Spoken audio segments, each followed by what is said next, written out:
Hey, welcome to another episode of the Cowboy Experience. I'm Eric Sims, the CX Cowboy, and I'm here today with James Barber from BE Winery, not B-Annie, BE Winery.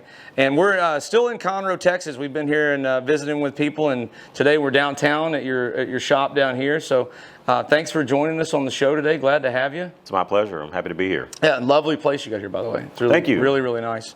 I know we'll get some footage of it and things like that, but it's very well done.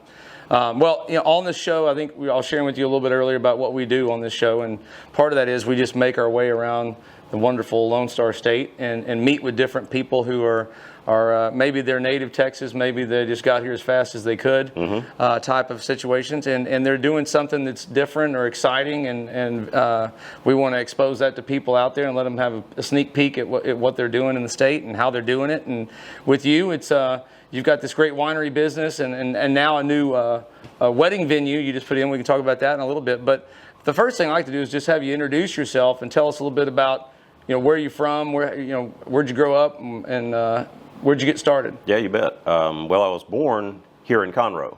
Okay. And my parents, they had me and my younger sister about 2 years apart. It didn't work out, as a lot of relationships don't, and they ended up splitting up. My mom moved back with her family in Dallas, or near Dallas, a little town called Italy, Texas, or if you're from there, Italy. Italy. Yeah. And so I was born here. I grew up in Italy, and right after I graduated high school, I graduated just shy of my 18th birthday. I moved back down here. Okay. And stayed with family for a bit. Worked at a couple of computer places and call centers and whatnot until I went to the police academy. Went to University of Houston Downtown Police Academy while I was going to University of Houston. And as soon as I graduated from the academy and got offered a job, and I couldn't believe somebody would actually pay me to be a police officer. Yeah. That was so cool. Yeah. And so I did that for around almost 15 years.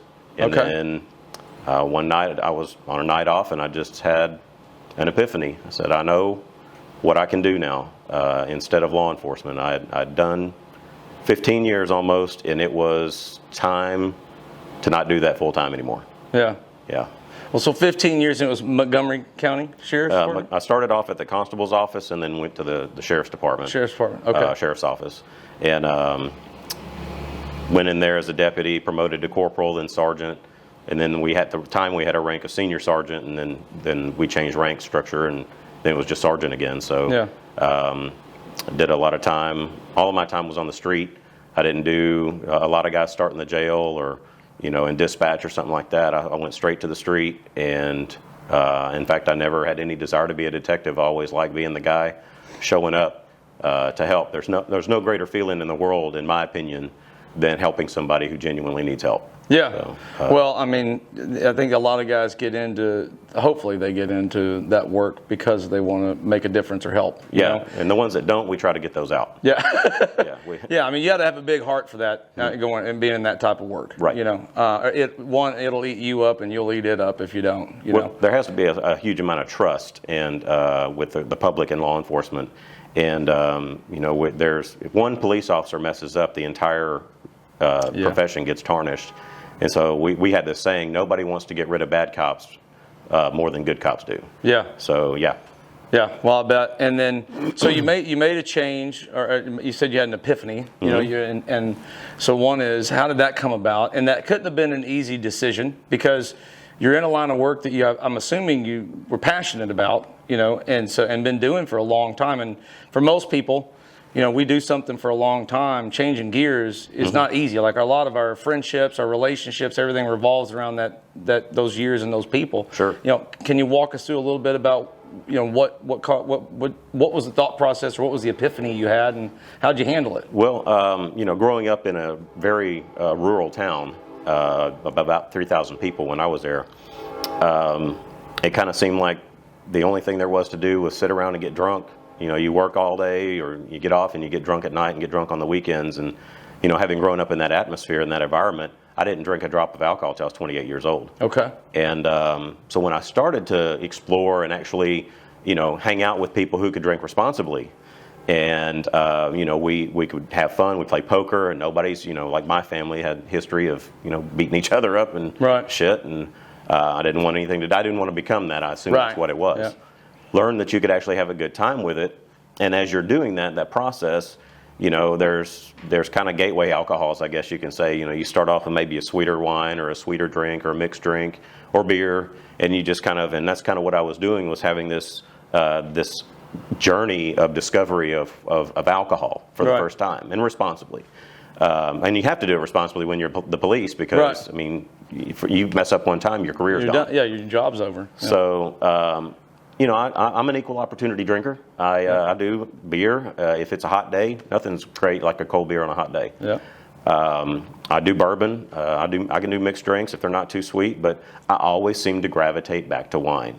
Okay. There's just so much history. There's so much culture in wine, and there's so many different kinds of wine. In fact, in the beginning, I was a little intimidated by it. Yeah. So what I started doing was watching shows and reading about it, and learning about it, and and buying, you know, 6 or 7 different kinds of wines instead of just sticking with one and going with it. Right. And so I became a wine enthusiast, and this was throughout my career. And there were some things that happened throughout the nation, nothing specific with our agency, but throughout the nation, that made me really raise my eyebrow as to whether or not this is a good long-term career for me. Yeah. The other thing that happened was I did some math on my retirement account to figure out how long would I have to continue to work. Right. And it was some obscene number. Like at the time, I'd been in for 14 years, and I was going to have to work another 13 or 14 years, so almost 30 years in the profession, to make the money I was making that day, not counting for any COLA raises or a promotion or anything. And I just thought, I don't want to retire, you know, making topped out at 80 grand a year. Yeah. I don't want to do that. Yep. So the inherent risk of, you know, doing your job and getting in trouble for it, if enough of the right people make a big enough stink about what you did, getting in trouble. And then also the entrepreneurial spirit that we Texans seem to have, just kind of hit me. And I can't remember where I heard it, but somebody told me you don't know if your parachute's going to open if you don't jump. Yeah. And so I made the decision that I was going to start looking for something else to do. One night, I'm on a night off. I'm doing my wine enthusiast thing, so I'm watching this show about wine, and I'm drinking a glass of red wine, and just relaxing on a night off. And the show got into this segment about talking about how these people started their own wineries and what it's like to own a winery. And I just immediately, a lightning struck my brain, and it was like, that's it. That was a true aha moment. Yeah. And the next day, I went to work making it happen. And I was gone within, I think, 8 months. Oh, wow. So moved pretty quick. Yep. Yeah. Well, I mean, when you know kind of thing. And then I think that's pretty awesome. You were able to take something that you were establishing a passion for, and then it turned into more than a hobby. You were able to transition that into, an adventure for yourself. Sure. That journey went from tasting it and trying it and exploring it to learning it, mastering it, and then sharing it with other people. So actually, I started making wine at home. Yeah. So I was doing small batches of about 30 bottles at a time. They're these glass Huyas called Carboys. Okay. And just basically looks like a glass Ozarka bottle. Okay. And so you make wine in that. And in fact, the first wine that I ever made was a wine blend called Escape Plan. I named it Escape Plan. Okay. Because that was my escape plan to get away. Cool. And we had Escape Plan. Of course, the one that I made at home and the one that we ended up making commercially were different.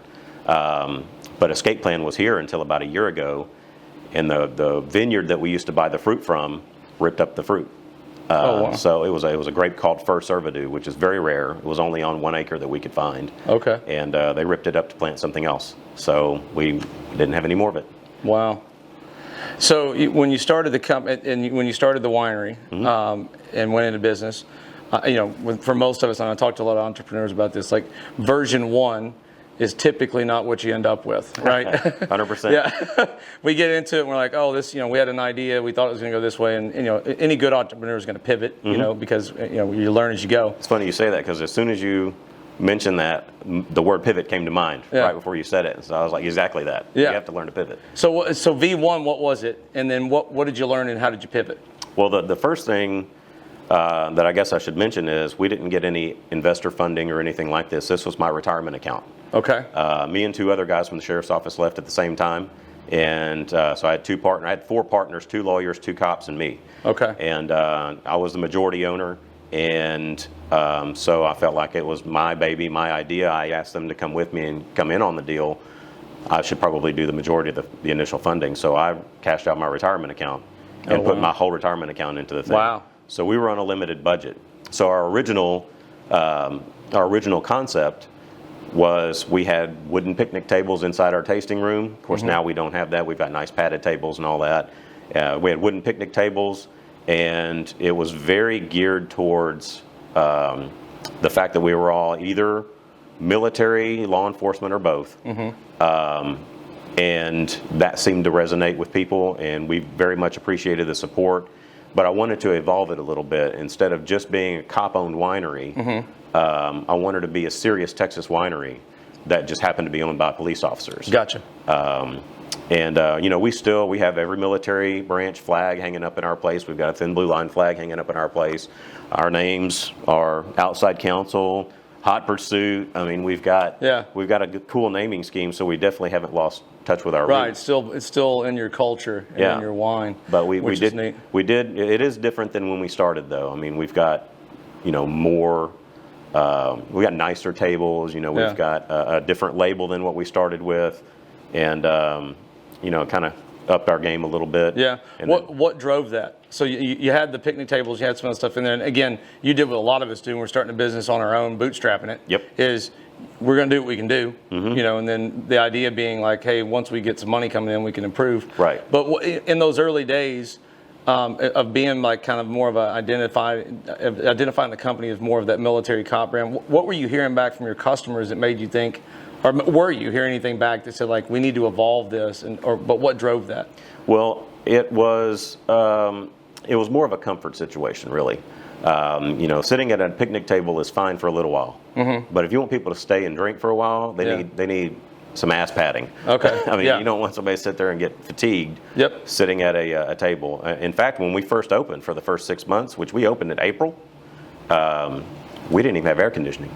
Oh, wow. So we went through most of the summer with no AC. Yeah. So, I mean, hats off to our original customers because they really came out and sweated it out for us. It must have been some damn good wine. It must have been, and ice cold too. Let me tell you, we made sure that the whites were ice cold. Yeah. And we did have these. The brand name is Big Ass Fans. Okay. So we did have these 2 Big Ass Fans, which were the size of like DC-3 propellers. Yeah, I know which ones. They're huge. Yeah. And so we had some fans, but it just wasn't enough. So the first improvement that we did was spray foam insulation and put an air conditioner in there. Yeah. And after that, that was one step towards comfort, trying to keep people to stay around. Food trucks, because people drink more when they're have a better time when they're able to, and it's safer if they're eating while they're drinking. And then we just kind of transitioned over to the nicer tables, and that's where we are now. And we also do beer. Yeah. We just started brewing beer a couple of months ago. We're not really advertising it because we only have 2 right now in our tanks, but we'll get that out there pretty quick. Yeah, so that's awesome. So with your approach to it, was there any, you know, experientially, what were you looking for people to walk away with when they came and experienced your wine and your environment, or maybe even today? What do you want them to walk away saying? So, a good time, basically. Yeah. Okay. You know, I would say that the experience, even if the wine, I've been to, I don't want to say hundreds, but I've been to a lot of wineries, and even if the product is an 8 out of 10 or a 7 out of 10, if the experience is great, I'm going to give them business. Yeah. And so that's one thing that we like to offer to people is that when they come in the door, we either know them, or if we don't, we want to get to know them. We ask them, are they here visiting? You know, and you get to talk to them, tell them your story. And especially in our area, in Montgomery County here, people are very supportive of law enforcement and military. So anytime they can support a business that's owned by one of those, you know, one of that law enforcement or military background, they like to do that. Yeah. And we appreciate that. Yeah. And so I just want to make sure people have a good time. And so we just try to engage them. And I feel bad because, and I know we'll get to this later, but the construction process for that wedding venue, it took 2 years, almost 2 years, or over 2 years from concept to our first event, to get that thing built. Yeah. And I was, for lack of a better term, the GC on it. Yeah. So, I mean, I was out there every day trying to get that thing done. I was either at the city getting paperwork turned in and approved, or dealing with the engineers or the architects or the contractors and the AC guys, mad at the electrician. Yeah. I mean, there's just all this stuff that had to happen. So I hadn't been in the tasting rooms for a while. And yeah. I'm really excited to be back over there. That's great. Well, so since you brought it up, let's just go there right now and talk about the wedding venue. So the wedding venue is where?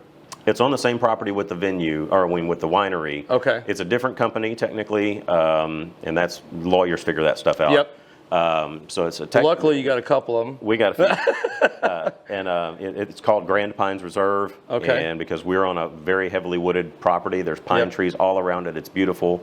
We're on 15 and a half acres. Yeah. So it's a really beautiful property. It's brand new, and the architects did a great job of designing it initially, and then we collaborated on a few changes. We've got almost $100,000 worth of chandeliers. Oh, wow. And it's gorgeous. It's absolutely stunning when you go in there. Now the flow, the overall outside look and things like that, I have to give credit to our architects, because they're really know their business. Okay. And yeah, it can hold up to 350 people comfortably. Mm-hmm. And or we've had weddings as small as 75 people. Okay. So we were very accommodating, and it's what brought it about was, we had the winery, which is where we originally started doing all of our bottling, our blending. What we'd have to do is move all of our tables out of the way, set up all of our equipment on the 2 days that we were closed, do any bottling or blending or anything that we needed to do for the day, pack all of our stuff back up, get it out of the way, and then put our tables and everything back out on the floor. Gotcha. It was such a pain. Yeah. And while we were doing that, people were asking, hey, can I get married out here? And they're like, sure, how many people? 150. Nope, we don't have room for that. And I just got tired of turning away business. I mean, that's just, if you're an entrepreneur, you identify a hole in the market. Well, the hole in the market identified us. Yeah. And yeah, I was going to say, your current people are already asking for it. And that's mm-hmm. without even marketing. So we've had, at the venue now, we opened in November, we've had, I think, 40 weddings so far, or events. That's great. And we're booked. We have weddings that are already booked in 2026. Wow. And so my understanding, we were talking earlier, was there's the like a reception type of area and party area, and then you also built a chapel. We've got a chapel that has pews. They're antique pews from a church in, I want to say, North Carolina. They've been totally refinished, refurbished, and reupholstered. We had to have them shipped down here, and we think that's a cool addition to it. Yeah. And so we've got a full-size chapel.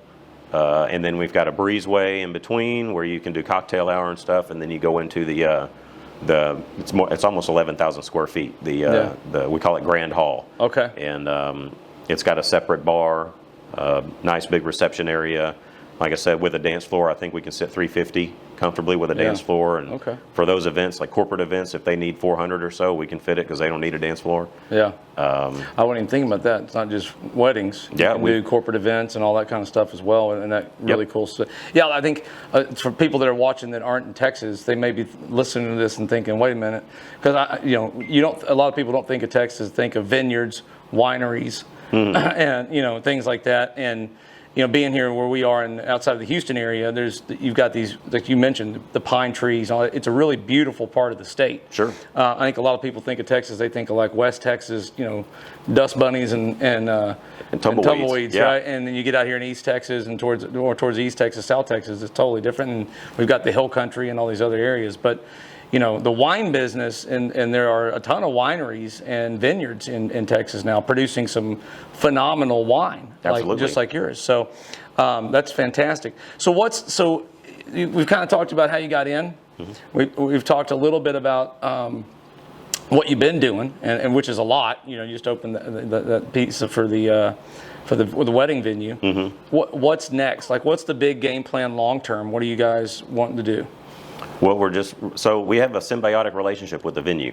So I'm always looking for other things to do. So there's some construction projects that I'm looking to start. Okay. I built our production building, which is a 7,600 square foot, 2-story production building, the wedding venue, and then I also built a barn dough. Okay. So in that, You after did. having, well, not with hammer and nails, But I'm talking about GC did GC, basically. yeah, but you designed it and oversaw it. Yep. Yeah, exactly. And so, coordinating contractors and doing all of that and getting bids, knowing what order to go in, who comes first, the electrician or the plumber, that kind of thing.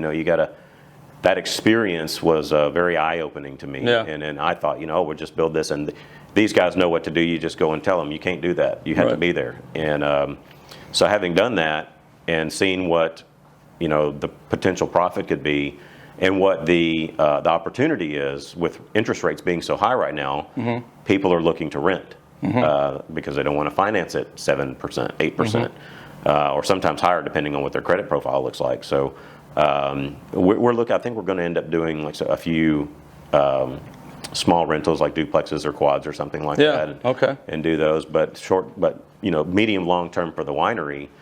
We don't force people to use our caterers, with one exception: alcohol. Yep. So you have to go through us for the alcohol because our packages, depending on which package you get, includes wine and beer from our place.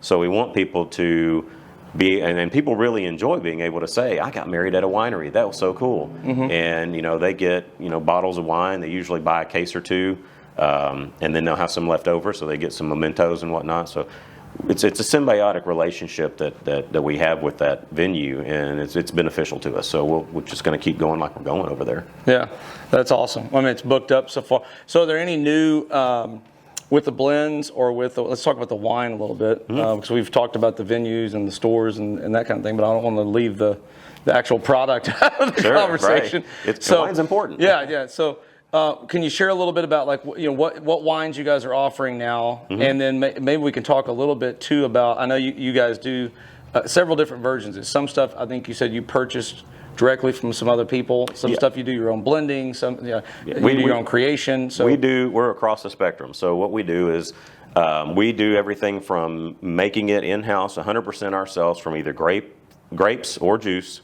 all the way up to we find that there's a California winery or a Texas winery that's either going out of business or they've got bulk product that they need to shift and they're selling it for a great price, and we'll buy it. Yeah. And if it's good, we may bottle it on its own. Okay. You got that? Just pause it for a second. Okay. Yeah. Continue on. All good. Well, my microphone fell on me, and so I think that's a good cue for us to actually just move over to the bar and continue the conversation about the wines, and we can take a look at some of the wines you have here. Yeah. And share with people, how you guys are making those and coming up with those. So let's go on over to the bar. Let's do it.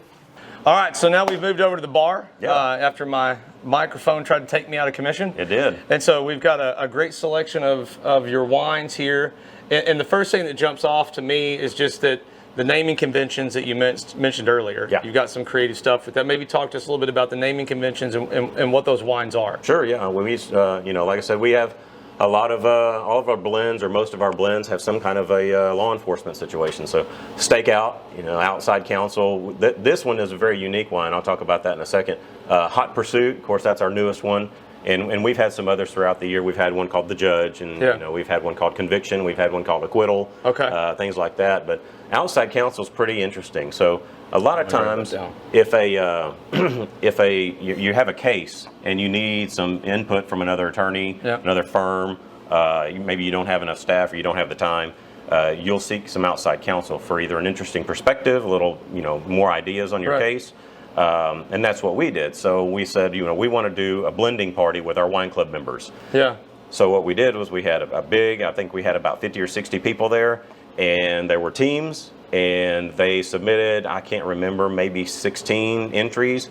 So each team made a blend. Okay. And then I judged them. They were all lined up on the bar, and I would go through and individually just, this one's better, this one's a keeper, this one's not a keeper, and whittled it down. And the winner, that's the blend they made. That's why we sought some outside counsel. Yeah, so this is customer made. That's customer made. Customer made. Fact, Linda Pena, her name's on the back of the label, and so for this year, outside counsel will be that blend. We'll do a blending party later on this year, they'll do it again. Whoever wins this year will be next year's outside That's counsel. cool. That's a great way to tie in your customer experience. Like you're saying, like people come in and they don't only get to drink, but they're getting to experience the wine. They're getting to create their own line, and then you guys get to share that with people all year long. Yep. So that's great. What's another one you want to make sure we get to talk about today? Well, we specialize in dry reds. Okay. So if you're a Cabernet drinker or Merlot or if you like dry red blends, so blends are real big right now. Okay. We're your winery. Okay. But we also have some good, nice dry whites. We've got a sweet white. Texas Sunset is a nice. It's a delicate but sweet. Sweeter side. It's got some citrus notes to it. So even though we specialize in the dry reds, we do have something for everybody, including the beer, obviously. So let's talk about something for a second. So for the uneducated wine connoisseur or drinker, sure, or maybe they don't even drink wine at all, what do you mean when you say blend? Like, because obviously you got a cab right here, but then when you're pointing at some of these other ones, it's a blend. What is that? How does that work? So what I thought whenever I was first getting into wine, I totally refused to buy a blend. Okay. Because I thought, okay, this winery has got this much of this left over and this much of this left over, and they're just throwing all the shit wine in and trying to make a wine. Goulash. Yeah, it's goulash, exactly. And so I kind of didn't want to have anything to do with it. When I got into winemaking, though, I realized that's exactly not it. So say that you made a Cabernet Sauvignon. Okay. This is a reserve cab. This is fantastic. Okay. On its own, it's brilliant. Okay. Okay.